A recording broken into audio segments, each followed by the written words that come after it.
Tervetuloa taas tänne Leffahullu-podcastin pariin. Tällä kertaa arvostelussa turkulaisen Joey Palmrosin toinen pitkä elokuva Delivery Run.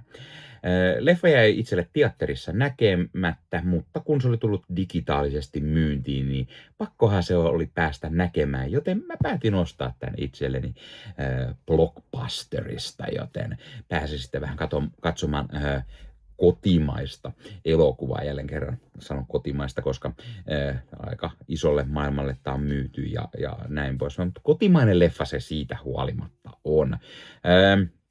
Puhutaan hetken päästä lisää Delivery Runista, mutta ensin totta kai täytyy mainita, että hei, jos katsot YouTuben puolelta, pistä peukkuun, jos tykkäät tästä, pistä kanava tilaukseen, muistutukset kellosta päälle näitä aina, koska tulee uutta sisältöä, ja se myös auttaa totta kai kanavaa. Jos haluat lisää auttaa kanavaa, niin Leffahullu-kanavan YouTube-kanavan jäseneksi voi liittyä. Kanavan jäsenet näkevät muun muassa videoita ennakkoon ja saavat nimensä johonkin päin videoon. Pystyt näyttämään, että olet yksi kanavan jäsenistä, yksi kanavan tukijoista. Ja kiitos kaikille, jotka olette kanavan jäseniä. Ja jos haluat taas ostaa kulttileffoja, niin kannattaa käydä kulttileffakaupassa. Siellä kun käyttää koodia Leffahullu15 yhteen ja isolla kirjoitettuna, saa 15% alennusta ostoksista. Eli kipin kapin ei muuta kuin ostamaan nyt todella halvalla kulttiklassikoita. Kannattaa käydä katsomassa tarjonta ja totta kai aina silloin tällöin kulttikamaa osiossa arvostellaan kulttiklassikoita. Mutta nyt arvostelun pariin. Eli A Delivery Run. Kyseessä on siis kotimainen elokuva, jossa on mukana kansainvälistä tuotantoporukkaa, on ulkomaisia näyttelijöitä ja on osittain kuvattukin ulkomailla. Toki 90% on kuvattu Suomessa, suomalaista työryhmää ja mukana on myös suomalaisia näyttelijöitä tai ainakin yksi kappale, eli isoiten esillä on suomalaisista Jussi Lampi, joka on leffan pääpahis. Sekä sitten ohjaaja Joey Palmros on pikku cameossa myöskin. Ja tämä elokuva siitä hienoa, että sehän on tehty ilman elokuvasäätiön tukea, ilman että rahaa on laitettu markkinointiin. Ja kun pelkästään tätä miettii, niin on aika hiton kova saavutus tällaisella niin kuin tehdä tämmöinen elokuva. Ja mä odotin innolla tämän näkemistä. No puhutaan sitten leffan tarinasta. Tässä on tämmöinen eräänlainen ruokalähetti Lee, joka joutuu hullun lumiaurakuskin jahtaamaksi hyisessä lumisessa Minnesotan erämailla. Tämän lisäksi Lee on velkaa gangstereille, jotka jahtaa häntä, kun taas hän itse yrittää saada rahaa unelmiensa ruoka-autoon, sellaiseen food truckiin. Mutta koska hänellä ei kunnolla ole rahaa ja kunnolla ei tule lumisessa erämaassa sitten keikkojakaan, niin se on tietenkin huono puoli. Ja sitten tosiaan tämmöinen hullu lumiaura rupeaa häntä vainoamaan. Se tarinasta hyvin lyhyesti. Leffassa on todella hyvää kuvausta. Siellä on todella erinomaisesti lavastettu. Siinä on paljon hyviä erikoistehosteita, stuntteja, paljon praktikaalia efektejä. Yhdessä kohtaa on selvästi käytetty pianoismalleja, mikä pisti heti silmään, mutta tuli silti semmoinen nostalginen fiilis ja hienoa, että on ei ole käytetty tietokoneefektejä, vaan menty praktikaaleilla efekteillä. Anteeksi Nikke, pikkusen mainosta tähän väliin, keskeytän omat juttuni, eli lukitse säästöt, tilaa Sky Showtime 18 kuukaudeksi kerralla ja säästä yli 33%. Älä jää paitsi säästöistä, nappaa Sky Showtimen vuositilaus hintaan 39,99. Katso kaikki suosikkisi putkeen, maksa alkaen 4,99 kuukaudessa Sky Showtime tilauksella. Linkki löytyy YouTuben kuvauksista. Ole hyvä Nikke. Ja tosi hauskaa, miten Suomi on saatu näyttämään Minnesotalta. Joo, Minnesota-sodassa oli käyty kuvaamassa pari päivää, mutta loput kuvauspäivät on ihan koto Suomessa. Ja tosi hyvin tehty. Tässä on tosi hyvää tunnelmaa tässä leffassa. Se muistuttaa todella paljon Spielbergin Duel kauhun kilometrit -leffaa. mutta tällaisella niin kuin Suomi-kulmalla, eli lumiaura, mikä jahtaa ruokalähettiä. Ja mielestäni se on nerokas ja hyvin toimiva idea. Ja tässä on tosi hyvää semmoista kauhutunnelmaa, rakentavaa jännitystä. Jussi Lampi sopii todella hyvin tällaiseksi kauhuleffa-pahikseksi, tällaiseksi auramieheksi, jonka ympärille voisi oikeastaan rakentaa vaikka kokonaisen kauhuleffa-franchisein.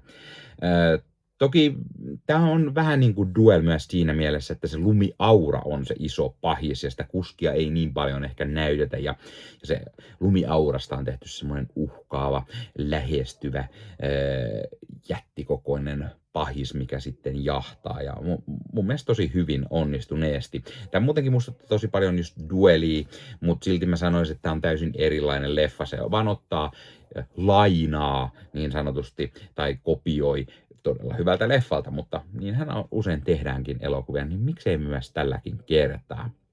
Ja mun mielestä se, että on tämä lumiaura, mikä jahtaa, niin mun mielestä se sopii tosi hyvin tällaiseen talviseen, lumiseen keliin, kun katsoo lumiaura murhaajasta kertovaa leffaa, sillä lumiauroja on tällä kelillä liikenteessä aika reilusti. Täällä on tälläkin hetkellä semmoinen melkein 20 astetta pakkasta. Lunta nyt ei välttämättä ehkä niin paljon ole täällä meillä täällä etelän puolella, mutta kuitenkin sen verran, että niitä aina näkee ja heti pystyy samaistumaan tähän leffaan. No puhutaan pikkusen muista näyttelijöistä, mitä tässä on kuin pelkästään Jussi Lampi. Eli Alexander Arnold on Lee, eli tämän leffan päähahmo. Ja mun mielestä hän toimii todella hyvin roolissaan. Hän on hyvin vakuuttava tällaisena nuorena ruokalähettinä, vähän niin kuin Volt-kuskina tai Foodora-kuskina. Ja sopii tosi hyvin tähän rooliin. Ja sitten hän yrittää saada rahaa aina muillakin keinoilla, käydä ehkä vähän pelaamassa jossain kasinolla tai vastaavaa ja saada sitten pikkusen tuohta itselleen, jotta saa sen elämänsä food truckin sitten. Nadine Higgins on tämmöinen gangsteripomo Rebecca, jolle sitten tämä Lee on velkaa ja joka sitten kiusaa tätä Leetä ja haluaa rahansa. Mukana tässä leffassa on myös Tom Chacon, Liam James Collins, Arthur Silence ja Jeremiah Crosby. Ja kuten sanottu, tämän elokuvan on ohjannut Joey Palmrose, joka on myös kirjoittanut sen yhdessä Andres Holmesin kanssa. Tässä leffassa on tosi toimivat musat ja tulee hyvin semmoinen kauhu-trilleri-fiilis. Toki jossain kohtaa musiikeista tulee ehkä mieleen vähän niin kuin Spielbergin E.T.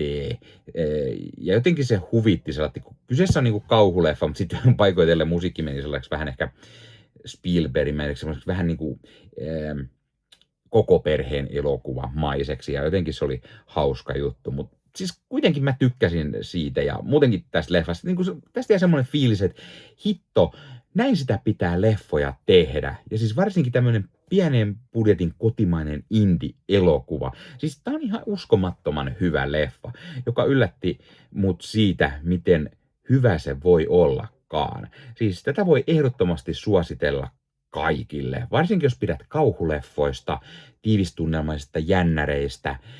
Tämä ei ole mikään liian pelottava leffa, eli jos kauhu ei ole ihan sun juttu, niin ei tarvitse sitä niinku pelätä, mutta mun mielestä silti tosi toimiva niinku tämmöinen kauhu tai thrilleri, jännäri. Tämä on tosiaan semmoinen niinku indie-leffa tyylinen, että täällä on paljon ulkolaisia näyttelijöitä, joita sä et varmaan tunnista, ja ehkä se ainut tunnistettava naama on Jussi Lampi, mutta ei tarviikaan.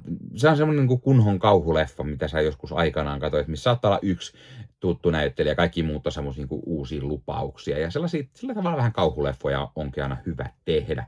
Ja muutenkin, kun tämä on semmoinen pienen budjetin indie-leffa tai näin, niin tässä ei ole mitään niin kuin turhaa, mitään ylimääräistä. Tämä on hyvin ytimekäs semmoinen noin tunti 20 minuutin kestoinen leffa.